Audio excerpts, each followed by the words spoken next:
Hi everybody, I'm just about to get started. So welcome here this afternoon.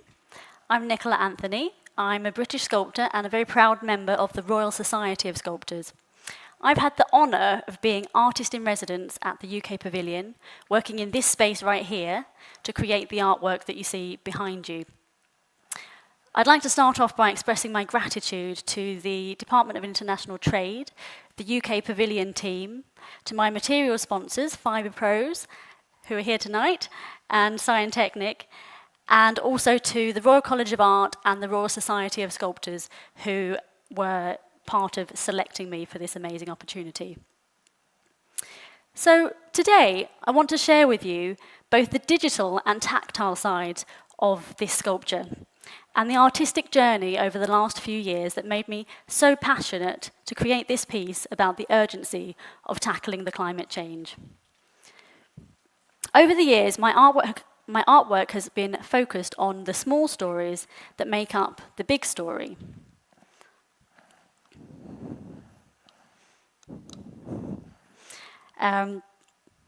The human stories and the life testimonies that I make into art can be difficult, they can be challenging life journeys, and they can feature people from all walks of life. But I like to find threads of connection between us all. In this way, I believe that art can become universal. So I'm going to take you through some examples. We're zooming back to 2018 just to give you the kind of run-up to where we are today. And in this example, you see an artwork at the USC Shoah Foundation over in California. I was invited to work with their archive of testimonies, and this piece tells the story of a Holocaust survivor. So it's quite a difficult and dark topic to work with, but it really connected with people, and through telling one person's story, it somehow told a universal story and really raised awareness. This next slide is just standing underneath it, looking up to that piece in their foyer. Following that, I was invited back to America to install this public sculpture in Aspen, Colorado. And this one is about standing up against discrimination. It's another one of my favorite pieces.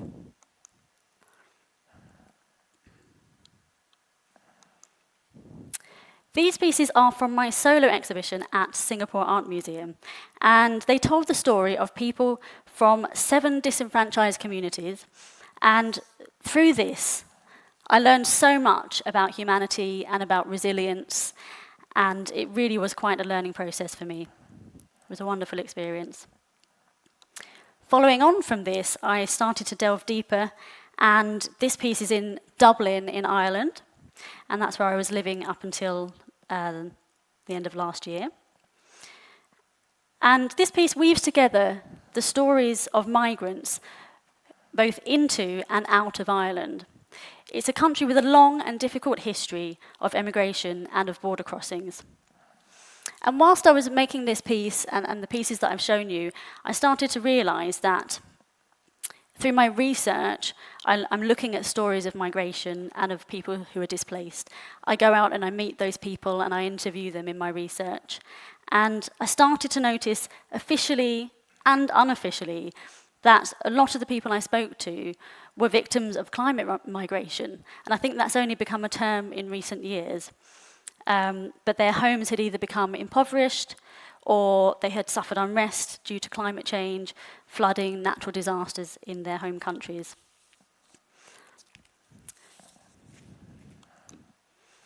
So this is a piece that followed on from that, but in quite a different form.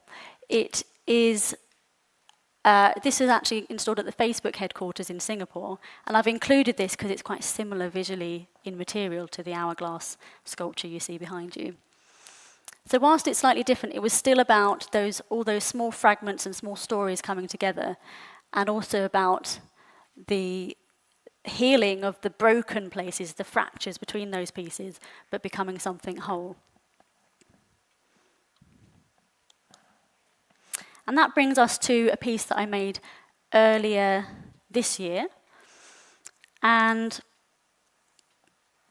this piece was actually slightly different.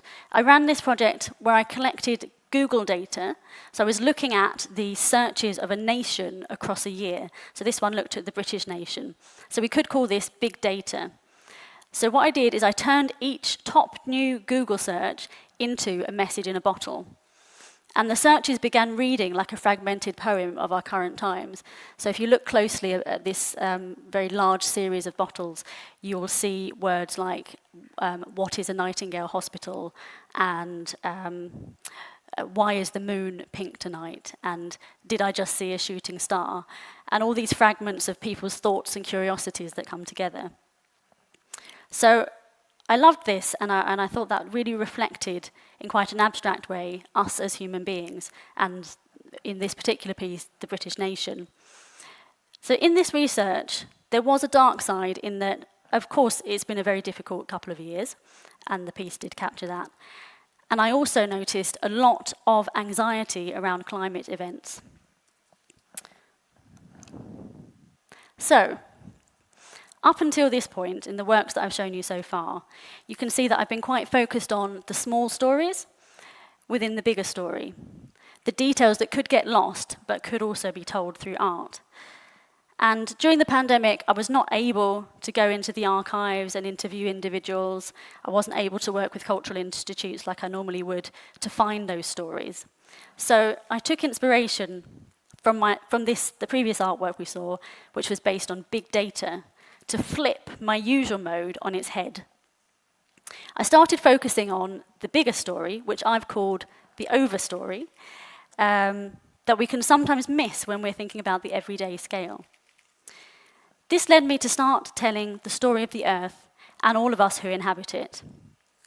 So that brings me right back to today, to this artwork behind you, which is called See Things Differently. Here on the screen you can see how it all began, a rather empty box shape with some fragments lying across the floor. And I'm sure that the team here were wondering what on earth was going to happen, what kind of mess and chaos I would be bringing to the UK pavilion during my time here. So luckily they had confidence and patience, and we've got to this artwork here today. So what I'm going to do now, I think, is maybe wander over to the artwork and just show you a little bit about it.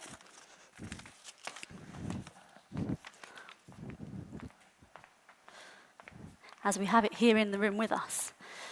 So for this artwork, I wanted to convey the urgency of making a change in terms of climate crisis. So I've used this hourglass symbol, and that to me is a symbol that could be quite traditional and old-fashioned, but it's also something which you might see on a modern-day computer screen. And it's a symbol about time.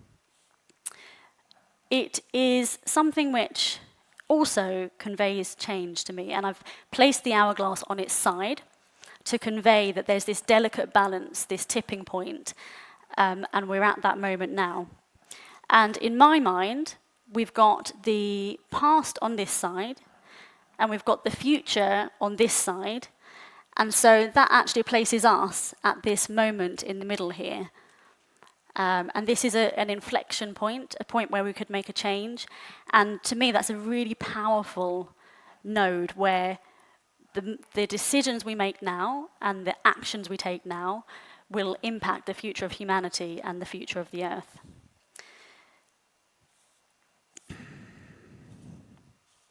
I think also there's something to be said about the past being, yes, something that's happened and something that we can't really change, but the future actually is full of possibilities, and there are many versions of the future. And this is something which has become, it's something which can give us hope. It's something which can make us think about the different paths we can take from this point. And it's also something that the visitors to the pavilion have made me think about, because a few people said to me that it reminds them of a wormhole or like a time continuum. And I thought that's a really lovely way of looking at this, because it's, time doesn't have to be linear, and we could really think quite abstractly and poetically about this. So I've actually got some pieces of the artwork which I'm going to ask one of the members of the audience here, David, to hand out to you. So you can actually feel some of these, feel the texture of this artwork, because I know lots of people have wanted to reach out and touch it, which is often what happens with my work. And I'm just going to click this on so you can see some of the materials that I've been using in the artwork. So I don't know if anyone has noticed something unusual in terms of the materials in the artwork. Did anyone spot anything unconventional?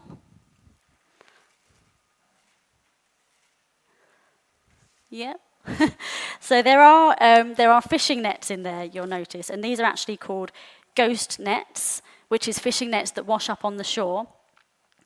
And this comes from my idea to use materials that also speak of sustainability. So in my own life and my art studio, I like to get inspiration from nature. So I often take walks in nature and walks on the beach, and over the years I've started picking things up. So this started out with picking up pebbles and shells and bits of driftwood. And in fact, my husband is here today, and he's usually the one who, I'm sorry about this, but you have to carry about 50 pebbles that I pick up every time we go to the beach. So it started off like that, but over the last few years I've started picking up a lot of man-made items, pieces of net that I find. And in a way I find net quite beautiful as a symbol, because it's those threads that come together. It might symbolize a kind of tangle that we're in, the complexity. It's very visually interesting, and it talks of connections, the connections between us all.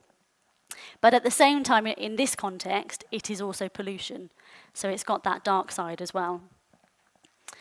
So within the artwork, you can see these ghost nets, you can see a few fishing buoys, and you can see the blue paper pieces, which you're all holding now, have actually got wire inside them, and some of that wire I've also salvaged from nature, used that as the structure, which I've wrapped the paper around.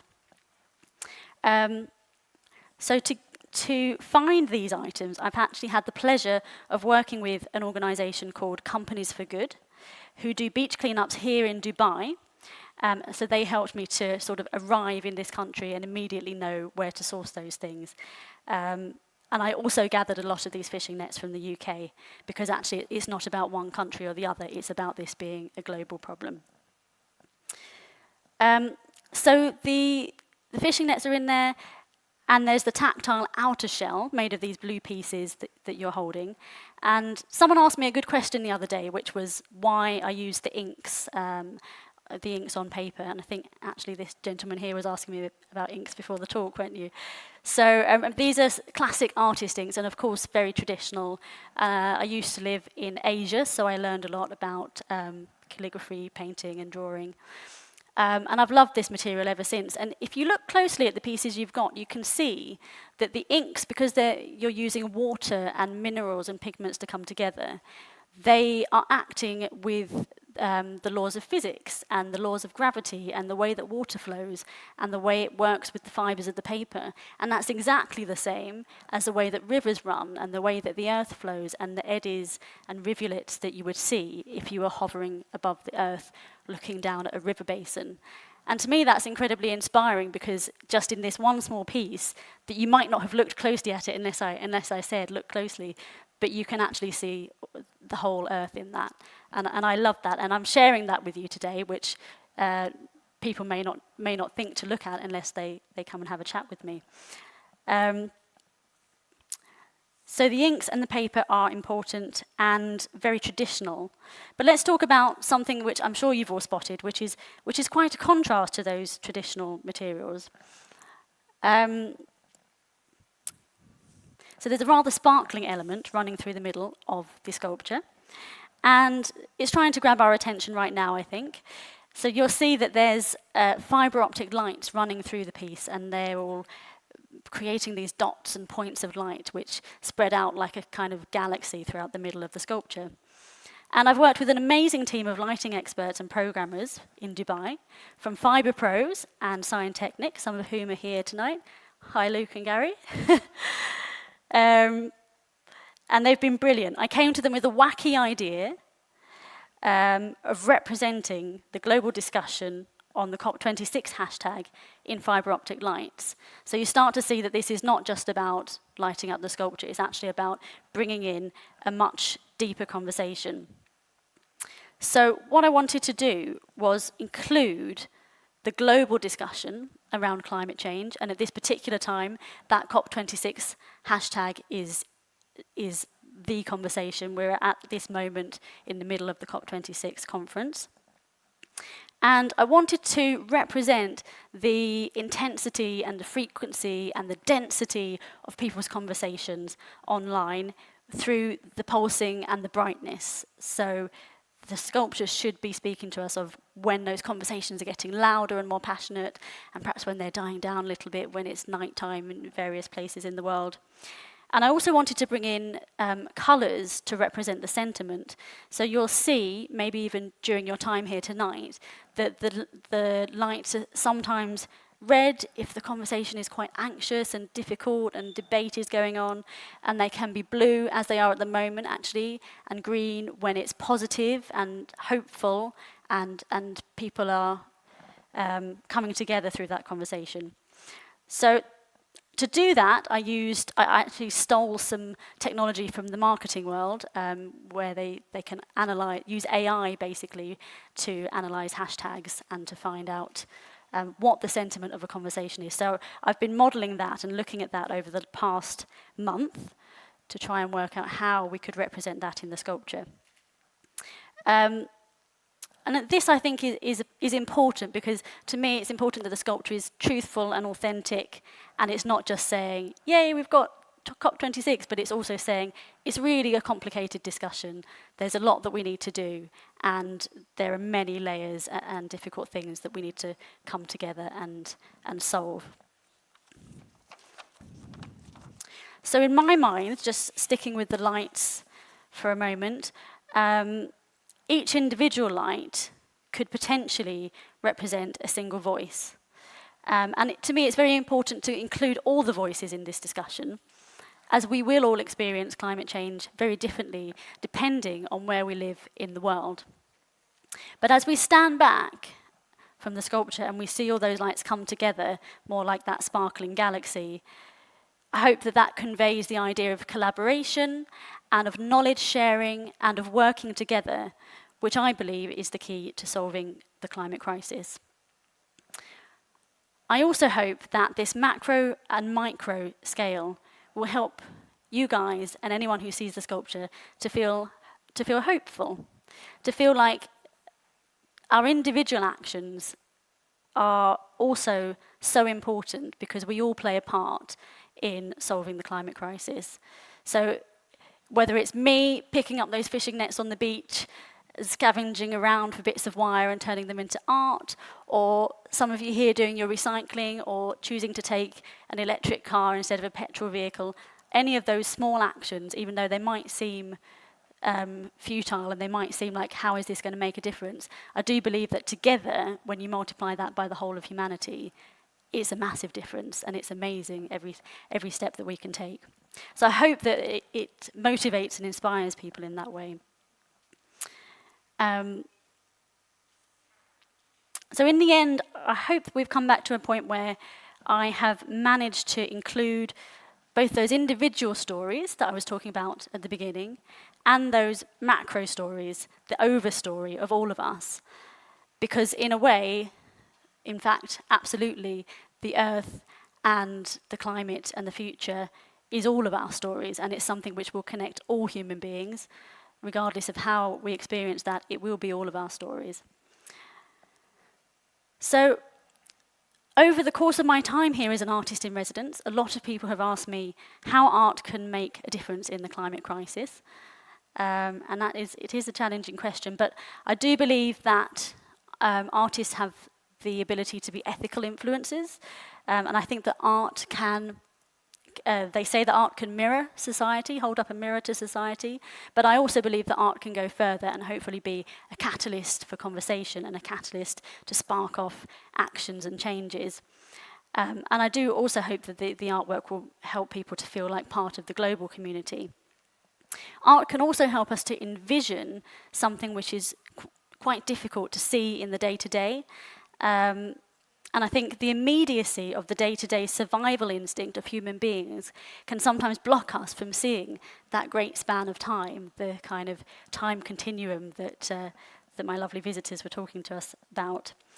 And because we can't stand back and see that, that instinct of living in the immediate day-to-day is now not serving us well.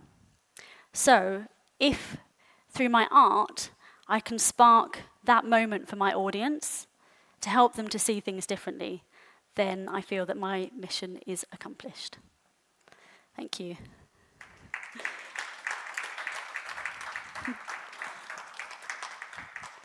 I wondered if anyone had any questions. We've probably got 5 minutes for questions.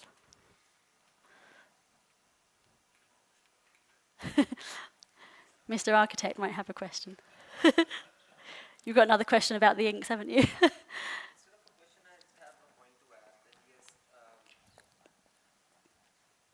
Fishing nets actually, or fishing industry has actually created more pollution in the oceans than any other consumer plastic or anything else ever has. So utilizing this is actually very beautiful. Fishing nets, yes. Wow. Thank you. Yeah, thank you. I just had to add, I didn't have any. That's a very, very good point, and I'm glad that that's brought that up. Yeah, I didn't know that it was the worst form of plastic pollution. People tend to just throw away the nets rather than any other consumer plastic which actually washes out one. Yeah, and what's quite saddening is that you see quite a lot of it on beaches, and obviously companies for good are collecting lots of it, and that's great. That gets taken out of nature, but you know that might just be a fraction of what has not come to the beach. Yeah, yeah. Thank you. That's a really good point. Yes.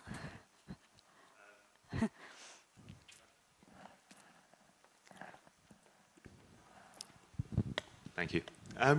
Just curious if you can share what's next for either this sculpture or next in terms of a series about climate-related artworks. Well, next I am installing a sculpture in Galway in Ireland at some point early next year. And that's actually, it's going to be quite similar in some ways to this sculpture because it's a flock of birds, a flock of starlings which are migrating. So it will be similar in that I'm balancing all the items. I know anyone who came to visit me here at the residency would have seen me up a ladder balancing these bits of paper for days on end. So it's going to be that kind of process, but balancing this flock of starlings from the ceiling. It's actually at the National University of Ireland in Galway. So I'm really excited about that because Galway is a place of stories and of literature. And it's also an artwork coming back to that topic of migration. And Galway itself is a place where they're thinking a lot about climate migration.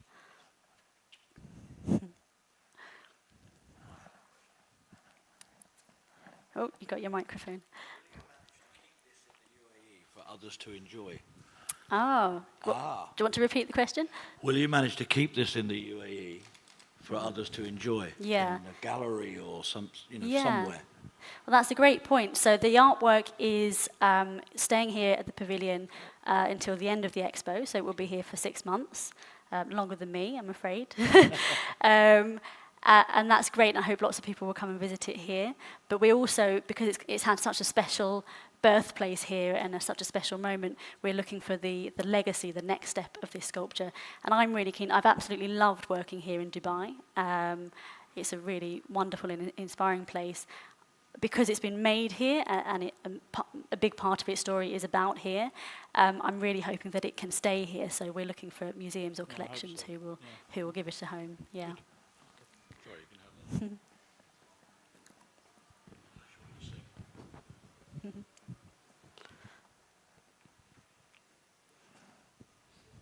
Any other questions? I think we're at about time anyway. Yep.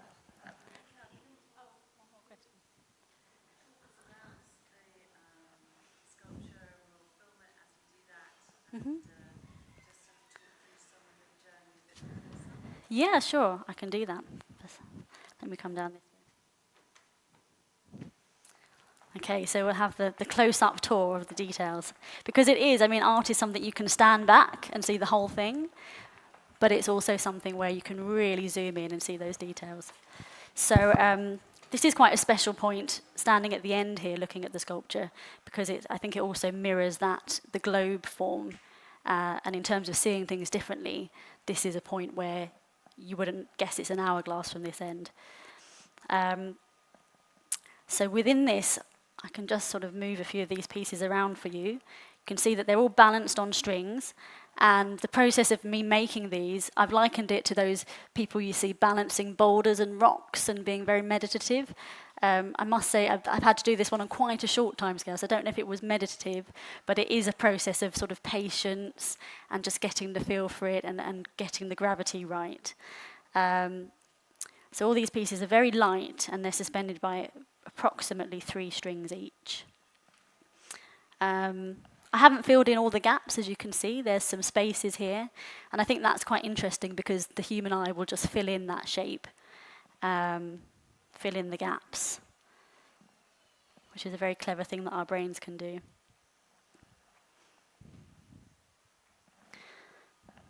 Over here you can see we've got some of the fishing nets. This is actually plastic bags that I've picked up, and then I've patinaed them, which is a bit of an art term, but patina is the kind of the surface and the colours that form on the surface. Often we use it for metal sculptures.